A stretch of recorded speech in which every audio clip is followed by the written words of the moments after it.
Hey going everyone, we're doing a COLORBOND fence today. It's 1.8 to 2.1, so there's a bit of a variance.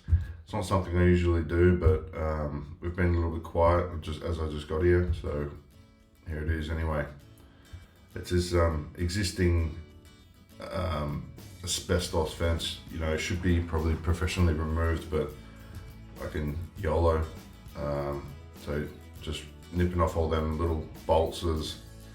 It's a nightmare trying to unscrew each individual one. They're rusted, it's crap, and just get the grinder, just get rid of them, piss them off, and yeah, it's gonna be a lot easier, a lot quicker. So you're also gonna have to dig out the channel at the front. You'll just see as I've done there, and just start loading it up and get rid of it. I mean, you're meant to be wearing all the face mask and equipment. It's different rules depending on what state you're in. No man, I'm not here to muck around, just get rid of it. You know, I think I charged her well to get rid of it too, because she's probably paying for a professional, but it is what it is, I guess. Just get rid of it, mate. Actually, I had some Karen attack me as I was taking it to the tip. She's like, "What are you doing? You can't do that. It's asbestos. I'm calling the cops." Yeah. Go for it, love. Nothing come of it. So it was a result, and I think it took me three hours, and I charged her like it's like $2.5 grand or something like that. So yeah, can't complain too much. Anyway, we'll just clear it all out. I mean, this little section here, old love, she wanted to save some of her roots that have been growing. Her vines have been growing on the fence for the last 20 years, and she was devastated that I was going to have to, when the fence was getting replaced, that we're going to have to remove it. But I managed to save them. So I couldn't get my shovel in to dig out the front of them, so I just had to attach them to the trailer and rip them out, save our plants. So yeah, anyway, that got done. Messed my hands up pretty good because those panels are about 35 kilos each. Make sure the pool's safe. It's all cleared out now, so the fence has been removed, and we're about to start setting posts.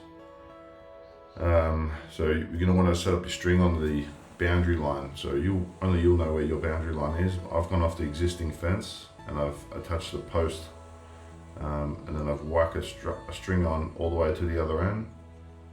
And now we're going to start digging holes. So with the COLORBOND fencing, they come in panels of 2.4. And you get like a bottom rail and a top rail. The bottom rail is going to be 2.4. I actually didn't have any bottom rails, so I just cut that piece of metal that you can see there at 2.410, and then you use that as a spacer at the bottom, and then you can start setting each post. So you put the spacer in at the bottom and then level the post, and then you run your string at the top, put the spacer on the bottom, and just start setting the post level on the string. So string, level, and you got the 2.4 rail in the bottom. I've got old mate here helping me. He's putting the level in the wrong spot for the video, but he's still learning, so he can do it, you can do it. You can see the little metal rail there, so he's got it hard up, and so that's a 2.4, so that means that it's all good. Now we're running the plinth fin. So this particular fence, we put a plinth board at the bottom. So this is everything. I run this string super tight all the way along the bottom, and then he's knocking it down to the string height. So whatever we put this on at is going to determine the finish at the top. So this has to be perfect. I've got a 150 sleeper, so we ping the string 150 the entire way, and that's what's set everything. So that's crucial that you get that right. I've gone and cut all the tops as well, so I'm just, anywhere I've cut any metal, I'm just spraying it with a rust guard, so it doesn't deteriorate later on, catch rust cancer or whatever they call it. There's your bottom rail, so that once that sleeper's gone on at the bottom, or the plinth, you can go through and put in this bottom rail, which is what your sheets are going to slide into. Here's a time lapse of us just screwing off the bottom plinth. You can see that little string line down the bottom. So that goes all the way along, and that has to be super tight because over that distance, the string's gonna sag. I mean, it doesn't even take much. If your strings, even over that distance, I don't care how tight your string is, you're not going to be able to get it tight enough. So I've actually tied it off halfway and then re-timed it again.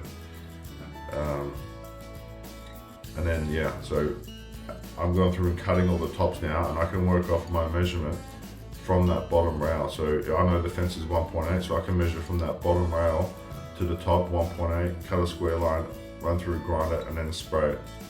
So it's all installed now. You can see the bottom rail's in, all the posts are cut at 1.8, and then it switches to 1.2, so we've got a transition section,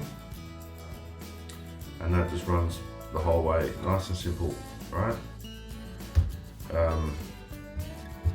All the way, there it is. And here's us just banging in the sheets, a couple of weapons. I think this took 1 hour. So once you've got the bottom rail and that sleeper and all your posts set, I mean, banging this bit in is absolutely bugger all. Just slapping it in, really. You need 2 people for this. Well, I've done it before by myself. It's a nightmare. You end up bloody going crazy, so definitely get someone to give you a hand. Plod along. I've left the the transition panel out. I'll show you how to do that in a second. I just lay the sheets out on the grass, measure one end 2.1, one end 1.8, cut it, and then you can put it straight in. Boom, there it is, finished, nice and neat, smooth. You can even do that over 2 panels if you wanted to. Here's the finished result. We've managed to save all the plants, and we've even hung them back up on the wall for her like good boys. She came home and she really appreciated that, by the way.